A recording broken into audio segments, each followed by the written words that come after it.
You guys can sit wherever you want then. Thanks for walking with me. I appreciate it.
That was beautiful. Good morning. Good morning. Thank you all for being here today, with special thanks to our senior parents for setting aside the time to join us. It is my pleasure to welcome all of you to our 2019-2020 Convocation. Convocation, from the Latin word convocare, means to call or to come together. In schools and universities, convocation often marks the beginning or ending of an academic year, when students and faculty come together to celebrate the scholarly mission they pursue across the course of the academic year. Graduation, of course, is our ritual to end the year, celebrate our seniors, and send them off to their next adventures. I think convocation and graduation serve as fitting bookends to the work we undertake together from August until June each year. Today we honor our senior class, our leaders, as they prepare to move to Branson in 8 short months. It seems fitting to include our senior parents because we are honoring them today as well. We thank them for their unconditional love, their patience, and their commitment to providing you with the best education possible. Now I'm going to turn it over to Rachel and her chamber singers.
Sweet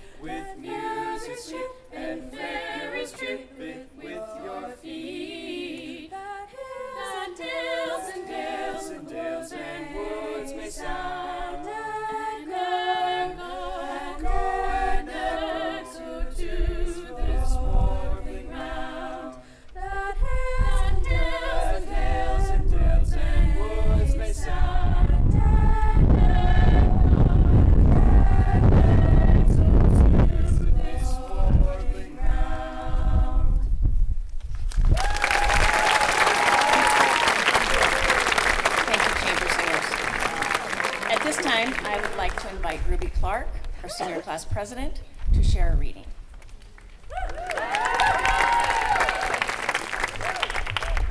From a childhood classic I'm sure you're all aware of, Oh, the Places You'll Go by Dr. Seuss, also known as Theodore something. You have brains in your head, you have feet in your shoes. You can steer yourself in any direction you choose.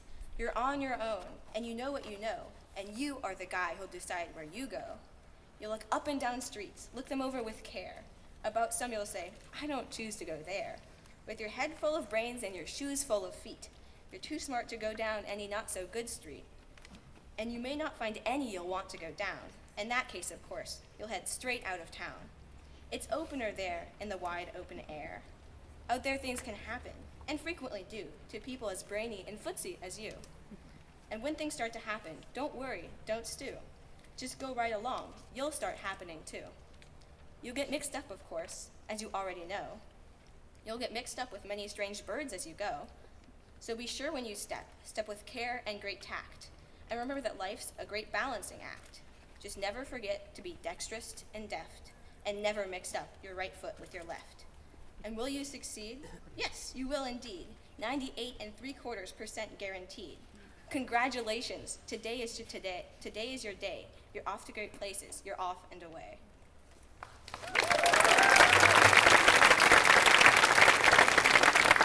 Thank you, Ruby. It's always a great one.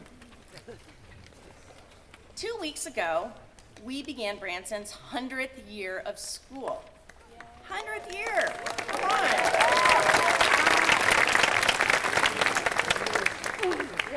We welcomed back our seniors, Branson's 100th class.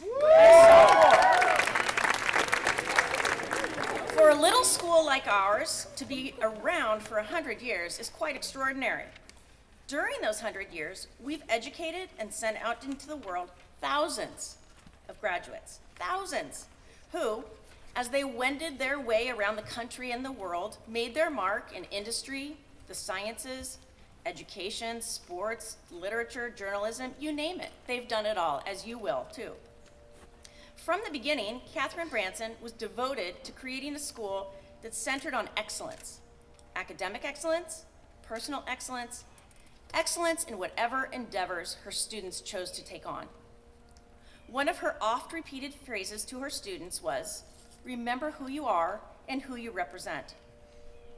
Though Branson has morphed and changed in myriad ways over our century of existence, the ideals embraced by Catherine Branson in those early years have remained a central part of our identity. As I thought about giving this convocation talk on the eve of our centennial anniversary, it led me to these questions. Who is Branson today? What are we about? What sets us apart from other schools? I would guess that each of us here has an answer to that question, and in one way or another, our answers are probably quite similar. In many ways, we are the school that Catherine Branson set out to create. We care deeply about academic excellence, we value hard work, kindness, and integrity, and we believe that living and learning in a small community based on shared values is a worthwhile endeavor. It is on this last part, living and learning in a community based on shared values, that I've decided to focus my comments today. To start, I turned to the dictionary for a definition of the word community and found the following. A community is a group of people living together in one place, especially one practicing common ownership. That didn't work very well for me. A community is a feeling of fellowship with others as a result of sharing common attitudes, interests, and goals. Though both of these definitions resonate, it is the second that rings most true for me when I think of Branson. Throughout my life, the communities I've lived in have helped me to develop my values. They've helped me to grow and better understand myself. They have corrected me when I've gotten off track, and they have sheltered me when I was weak or needed help. They have also provided me with a strong sense of belonging and purpose. It is community that nurtures our human connection with others and helps us to develop our self-identity. Without it, I think we would probably wither away, devoid of purpose or connection. To break it down then, what are the components of a good community? Is it simply a group of people who enjoy similar things or have similar goals and so choose to be together in space and time? Maybe. But to me, that seems like a pretty surface view of what a community can be. Sophomores, juniors, and seniors, you may remember that last year at Convocation, I spoke about losing 9 classmates and 2 teachers to a climbing accident when I was a senior in high school. At that time, I was living and learning in a small school, much like Branson. I experienced the vast benefits of this school every day. I had great teachers, I had great friends, I felt safe, I had fun, I did well. My life was pretty ideal. If you remember from my story, it was not until after those students and teachers died that I realized that I had not been a particularly good community member. I had taken plenty, but what had I given back? How had I valued and nurtured the other people with whom I spent so much time? Had I bothered to know anyone who had different interests than I did? Had I been kind and inclusive, or indifferent and exclusive? Sadly, as I reflected, it was more the latter that rang true. It embarrasses me now to think about how self-involved I was back then. And the loss truly is all mine. I missed out on knowing so many interesting people whose stories were fascinating, challenging, and would have added richness to my life. In my bubble of self-centeredness, I inadvertently excluded those who wanted nothing more than to be seen, to be appreciated, to be heard, to be loved. When we speak to outsiders about Branson, we talk about the strong community a lot. What exactly does that mean? That we are pretty nice to each other most of the time? What if some members don't feel included or seen at Branson? Are we a place that only nurtures some and not everyone? And if that's true, how do we change it? These are questions I think about a lot. When we lost Quentin in June, I think we all felt the power and healing as we came together as one school, united in our grieving. Yes, some knew Quentin better than others and were suffering more than others, but each of us felt the loss acutely, almost physically. It was clear to me at that point that this is a strong and powerful place that looks after its members. I've not seen such moving displays of love and kinship as I saw in the aftermath of our devastating loss. The following quote is from the eulogy I gave at Quentin's memorial in June. I am not in the habit of quoting myself because I don't often find the things I write worthy of quoting, but this paragraph brings tears to my eyes each time I read it. One thing that is certain, and I have seen it again and again over the last 2 weeks, is that we have all become our better selves as we've comforted each other and tried to help each other deal with this gaping hole that's appeared in our lives. We are treating each other with unusual kindness and tenderness. Petty arguments have been put to the side. Old grievances have been forgotten or forgiven.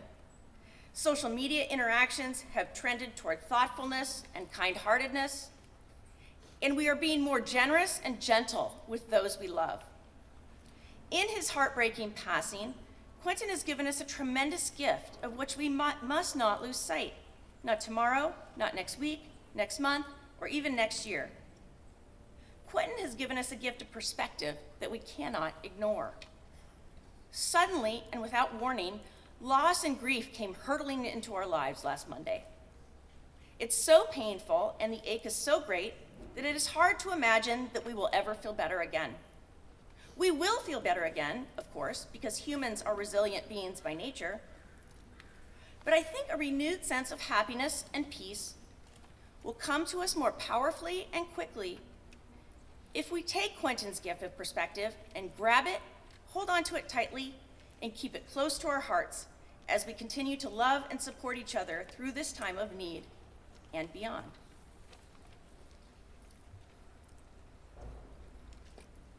It was true, wasn't it? We had all been so gut-punched, adults and kids alike, that we no longer had the appetite or the energy for unkindness or exclusion. And on top of that, Quentin was a kid who embodied the best of Branson's mission and values. He was, simply put, a really great kid. He was nice to everyone. He shared his happy, bright, wide grin far and wide. He indiscriminately included anyone and everyone who wanted to join in his fun. So my ask of you today is that we continue what we started in June. Not one of us sitting here today is a perfect human. We've all said unkind things, or made fun of someone, or sought revenge for a perceived slight or hurt feelings. And I'm sure each of us will continue to make similar mistakes in the future. That is just the fallibility that comes with being human. However, I do ask that we, as a school, work to rise above that fallibility and make a commitment to each other here today to leave the pettiness aside, to avoid goading each other on social media or other spaces, to commit to stopping ourselves when we want to say something snarky about another person or talk behind a friend's back. When the urge to be unkind or ungenerous comes to you because you've been hurt or wronged, which is usually how it comes about, I ask that you take a deep breath. Think of Quentin and either say nothing or do nothing, or better yet, turn it into something positive.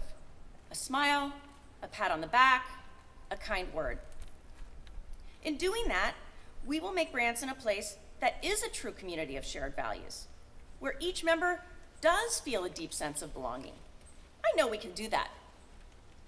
In this way, we make Quentin's death, as horrible and painful as it is, a reminder in perpetuity of the community we want to be. How do we do that, you might ask? In my opinion, it's in the small details. When you pass someone as you walk across the quad or down the hill, don't lower your eyes and move past them. Look up. Make eye contact. Say hello. Smile. Learn each other's names. There's no better way to show that you care about someone than learning their names. Don't wear headphones as you walk around campus. Take a risk. Leave the headphones off and connect to your classmates and teachers. When someone drops their plate or their tray in the comments, instead of laughing, get up and help them clean it. Clean it up. Engage in whatever ways you can. The more you do it, the easier it will be. I promise. After not too long, it will become natural and just a part of our daily lives. It is in these small ways that we shed our armor and our fear and open ourselves to each other. At lunch, take your tray of food and sit at a table you've never sat at before. Sit with the faculty and staff. Seniors, take your lunch and join an underclassman's table. You get what I'm saying. It's not easy and it's not without personal risk, but I promise you that it will work.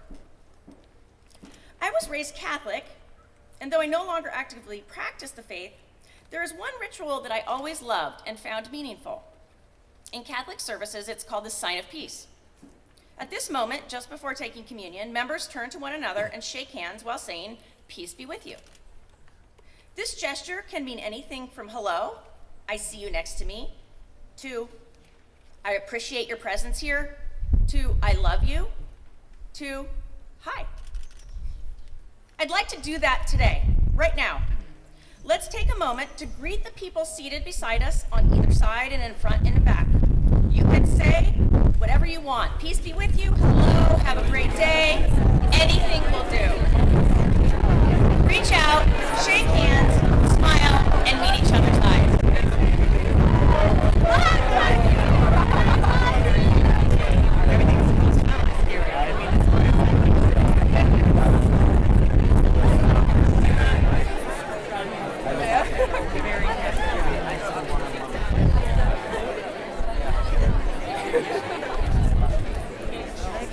Thank you for indulging me in that.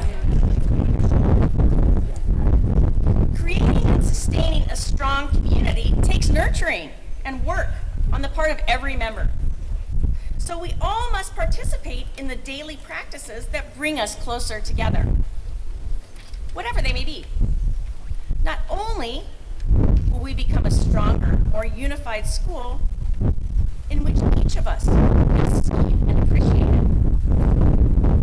It will make each of us better, more empathetic individuals who then can take what we've learned here out into the world and make it better. Thank you.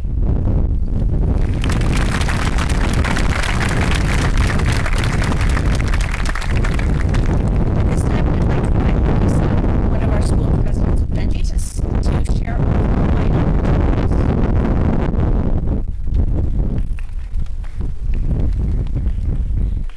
This poem is called Give Me All We Have. One river gives its journey to the next. We give because someone gave to us. We give because nobody gave to us. We give because giving has changed us. We give because giving could have changed us. We have been many forward. We have been quiet. It has many faces. It is loud and quiet.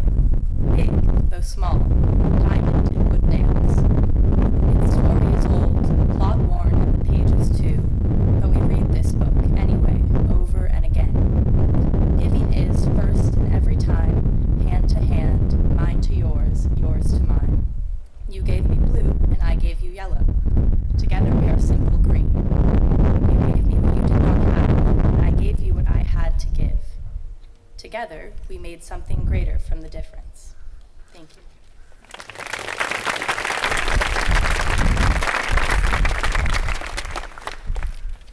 Thanks all for coming today. As you remember, this is a tradition that we let go for a long time, and Henri brought it into our lives again about, I think, 5 years ago. Last year we moved it down here, and it will be a tradition that continues to grow. I think it's a great way to start the year. From now, you'll head to advisory. Thank you for coming. Enjoy your day. Parents, we have a reception for you as well afterwards. Thank you.